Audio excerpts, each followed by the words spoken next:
বিসমিল্লাহির রহমানির রহিম। আসসালামু আলাইকুম সুপ্রিয় দর্শক। গাইবান্ধা ডিসি অফিসের সামনে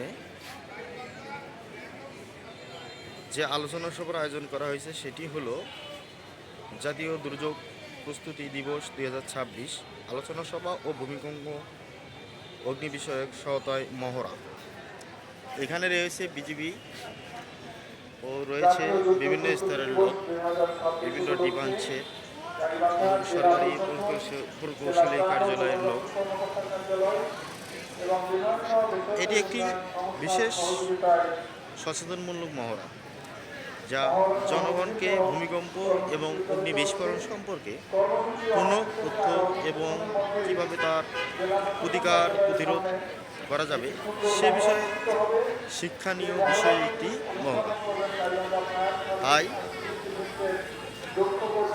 গাইবান্ধা ডিসি অফিসের টুকিটাকি খবর চ্যানেলের পক্ষ থেকে জানাই আন্তরিক শুভেচ্ছা অভিনন্দন। তাই আপনারা এই চ্যানেলটিকে সাবস্ক্রাইব করে পাশেই থাকুন আরও নিত্য নতুন তথ্য পাওয়ার জন্য। গাইবান্ধা ডিসি অফিসে তো যে মহড়ায় অংশগ্রহণ করেছে বিজিবি ও বিভিন্ন গণস্তরের সরকারি কর্মকর্তা, এখানে ডিসি স্যার থাকবেন। তো আপনাদের জানাই আন্তরিক শুভেচ্ছা ও অভিনন্দন। আমি আছি আপনাদের সঙ্গে স্বপ্ন ছোঁয়ার সাথী।